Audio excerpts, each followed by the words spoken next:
मित्रों नमस्कार। Parameter of law channel पर मैं आपका मित्र रिटायर्ड जज अशोक शर्मा आपका हार्दिक अभिनंदन करता हूं। आज मैं इस वीडियो में स्टेजेस ऑफ क्रिमिनल केस, कोई भी आपराधिक मामले की कौन कौन सी स्टेजेस होती हैं इस बारे में बताने जा रहा हूं। वीडियो महत्वपूर्ण है, शुरू से अंत तक समझिए। ये आम आदमी के लिए, लॉ फ्रेटर्निटी से जुड़े लोगों के लिए, कानून को जो समझना चाहते हैं सभी के लिए आवश्यक है। LLB के स्टूडेंट्स के लिए, एडवोकेट्स के लिए, जजेस के लिए।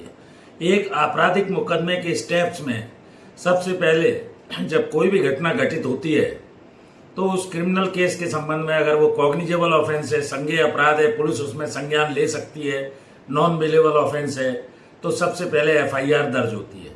सेक्शन 154 CRPC के अंतर्गत और अभी नई भारतीय नागरिक सुरक्षा संहिता 2023 जो 1 जुलाई 2024 के अंतर्गत वो FIR होना चाहिए, फर्स्ट इंफॉर्मेशन रिपोर्ट या प्रथम सूचना रिपोर्ट। ये घटना का कोई भी व्यक्ति रिपोर्ट कर सकता है, चश्मदीद साक्षी भी कर सकता है, जिसके साथ घटना घटित हुई है वो भी कर सकता है। ये 0 FIR भी हो सकती है जिस जगह घटना घटित हुई है, EFIR भी हो सकती है ईमेल वगैरह के द्वारा, और वहां जाकर मौखिक और लिखित में भी हो सकती है। आपको कॉपी मिलेगी। FIR दर्ज होने के बाद सेकंड स्टेज आती है इन्वेस्टिगेशन। पुलिस के किसी भी हेड कांस्टेबल से ऊपर की रैंक के अधिकारी को CRPC और नई भारतीय नागरिक सुरक्षा संहिता 2023 के तहत जांच या इन्वेस्टिगेशन करने का अधिकार है। इन्वेस्टिगेशन को अन्वेषण कहा जाता है। पूरे मामले की वो तहकीकात करेगा, जो रिपोर्ट आई है वास्तव में वो घटना घटित हुई है कि नहीं, मौके पर जाएगा, इन्वेस्टिगेशन करेगा, नक्शा मौका बनाएगा, अपराधी कौन है उससे जब्ती करने का प्रयास करेगा, गवाहों के बयान लेगा।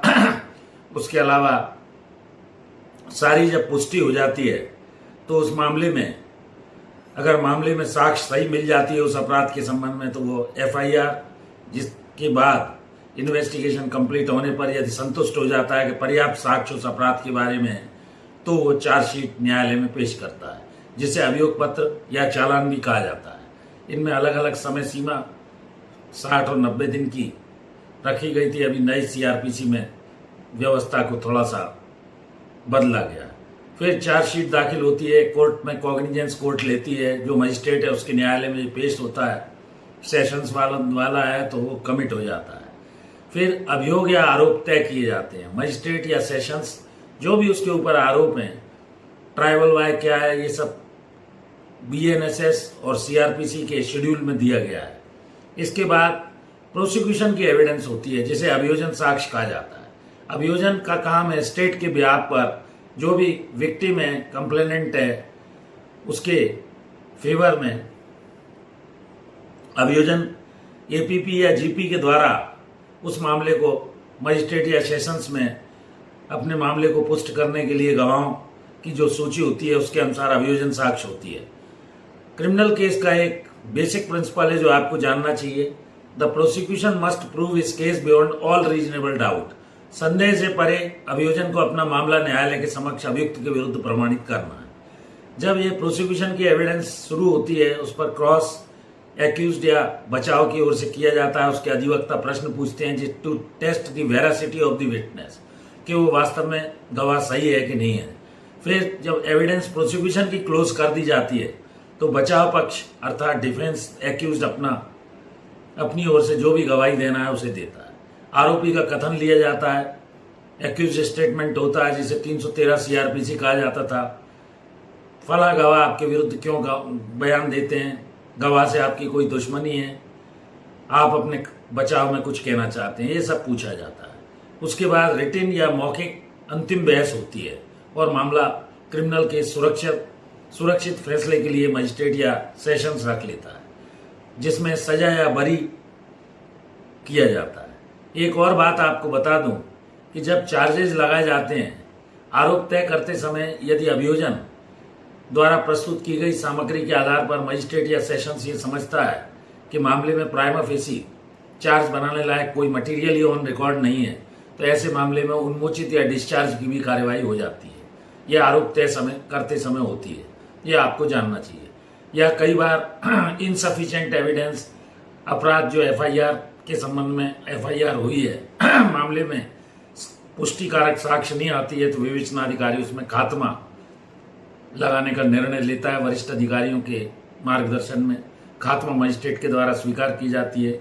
इसमें नेचुरल जस्टिस के तहत फरियादी और उसे सुना जाता है कि अभियुक्त के विरुद्ध कोई माल पतारसी या विवेचना में कोई एविडेंस नहीं आया, इसलिए इसमें खात्मा लगाया जाता है। झूठी रिपोर्ट होने की दशा में ईआर की भी कार्यवाही की जाती है, जिसे एक्सपंज रिपोर्ट कहा जाता है। तो इस तरह मामले में कन्विक्शन या एक्विटल होता है। जो पक्ष इससे पीड़ित होता है वो ऊपर के न्यायालय में जा सकता है, अपील में जा सकता है, कोई मिसलेनियस एप्लीकेशन डिसाइड हुई है उसके अगेंस्ट रिवीजन वगैरह कर सकता है। और एफआईआर क्वैश कराने के लिए हाईकोर्ट वगैरह में 482 सीआरपीसी थी पुरानी, अभी बीएनएस में भी इस बारे में व्यवस्था दी गई है, बीएनएसएस। तो इस तरह से ये कार्यवाही एक आपराधिक मुकदमे के स्टेज वाइज मैंने आपको संक्षेप में बताई। यदि वीडियो अच्छा लगा हो लाइक कीजिए, शेयर कीजिए, मित्रों दोस्तों को भेजिए, जुड़े रहिए पैरामीटर ऑफ लॉ चैनल से। एक और विशेष अनुरोध, मेरी धर्मपत्नी श्रीमती अर्चना शर्मा का भी यूट्यूब पर एक चैनल अर्चना आरटी हब के नाम से, कृपया उससे भी जुड़िए, उसके वीडियोस देखिए, लाइक कीजिए, शेयर कीजिए। इस वीडियो में यहीं तक। मैं छोटे छोटे वीडियोस के माध्यम से आपको कानूनी जानकारी तथा अन्य जानकारियां देता आ रहा हूं। हृदय से आभारी हूं। लगभग 89,200 से ऊपर मेरे सब्सक्राइबर हैं और करीब 3500 से ऊपर वीडियोस अपलोड हो चुके हैं।